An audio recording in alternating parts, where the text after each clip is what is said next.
Praise the lord అందరికీ దేవుని నామములో అందరికీ వందనాలు. ఆదికాండము 49వ అధ్యాయము.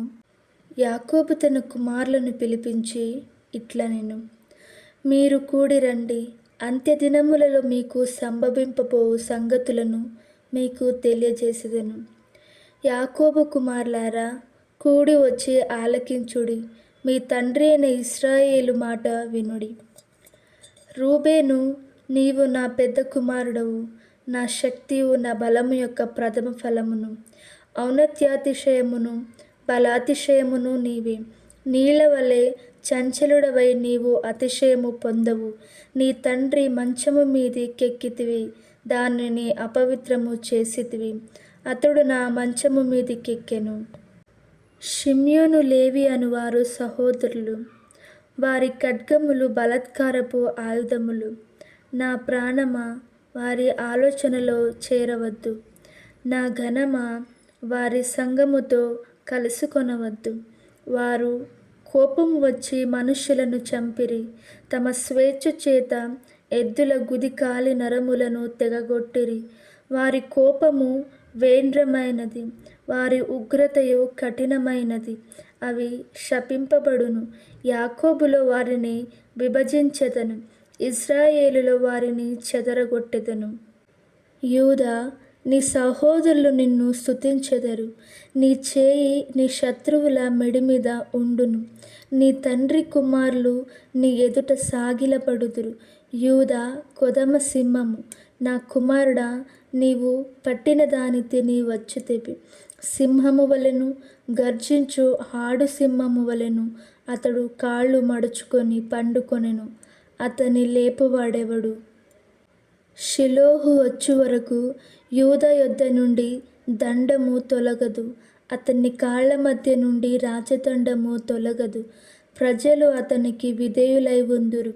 ద్రాక్షావల్లికి తన గాడిదను, ఉత్తమ ద్రాక్షవల్లికి తన గాడిద పిల్లను కట్టి, ద్రాక్షరసములో తన బట్టలను, ద్రాక్షల రక్తములో తన వస్త్రమును ఉతుకును.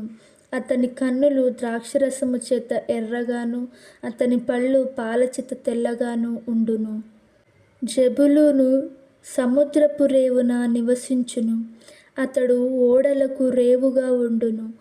అతని పొలిమేర సిదోను వరకు నుండును.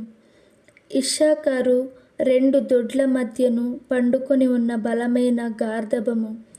అతడు విశ్రాంతి మంచిదగుటయు ఆ భూమి రమ్యమైనదగుటయు చూచెను గనుక అతడు మోయుటకు భుజము పంచుకొని వెట్టి చేయు దాసుడగును. దాను ఇశ్రాయేలు గోత్రికుల వలె తన ప్రజలకు న్యాయము తీర్చును. దాను త్రోవలో సర్పముగాను, దారిలో కట్లపాముగాను ఉండును. అది గుర్రపు మడిమెలు కరచును, అందువలన ఎక్కువాడు వెనుకకు పడును. యెహోవా నీ రక్షణ కొరకు కనిపెట్టి ఉన్నాను. బంటుల గుంపు గాదును కొట్టును, అతడు మడిమెను కొట్టును. ఆషేరు నొద్ద శ్రేష్టమైన ఆహారము కలదు, రాజులకు తగిన మధుర పదార్థములను అతడిచ్చును. నఫ్తాలి విడువబడిన లేడి, అతడు ఇంపైన మాటలు పలుకును.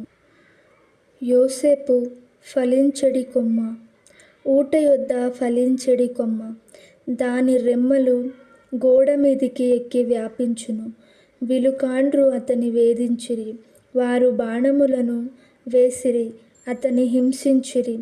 యాకోబు కొలుచు పరాక్రమశాలి అయిన వాని హస్తబలము వలన అతని విల్లు బలమైనదగును. ఇశ్రాయేలునకు బండయు మేపేడివాడును ఆయనే.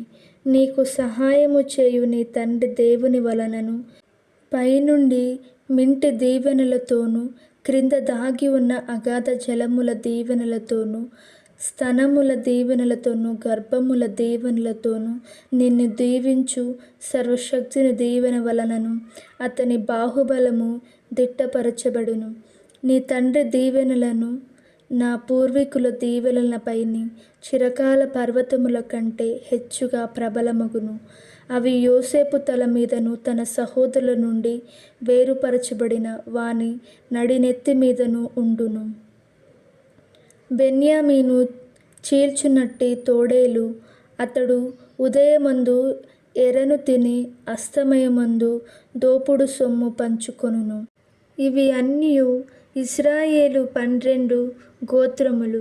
వారి తండ్రి వారిని దీవించుచు వారితో చెప్పినది ఇదే. ఎవరి దీవెన చొప్పున వారిని దీవించెను. తరువాత అతడు వారికి ఆజ్ఞాపించుచు ఇట్లనెను, నేను నా స్వజనుల యొద్దకు చేర్చబడుచున్నాను. హిత్తీయుడైన ఎఫ్రోను భూమియందున్న గుహలో నా తండ్రుల యొద్ద నన్ను పాతిపెట్టుడి. ఆ గుహ కనాను దేశమందలి మర్మె ఎదుటనున్న మక్పేల పొలములో ఉన్నది. అబ్రాహాము దానిని ఆ పొలములను హిత్తీయుడగు ఎఫ్రోను యొద్ద శ్మశాన భూమి కొరకు స్వాస్థ్యముగా కొనెను. అక్కడనే వారు అబ్రాహామును అతని భార్య అయిన శారాను పాతిపెట్టిరి. అక్కడనే ఇస్సాకును అతని భార్య అయిన రిబ్కాను పాతిపెట్టిరి. అక్కడనే నేను లేయాను పాతిపెట్టితిని. ఆ పొలమును అందులోనున్న గుహయు హేతు కుమారుల యొద్ద కొనబడినదనెను. యాకోబు తన కుమారులకు ఆజ్ఞాపించుట చాలించి మంచము మీద తన కాళ్ళు మడుచుకొని ప్రాణము విడిచి తన స్వజనుల యొద్దకు చేర్చబడెను.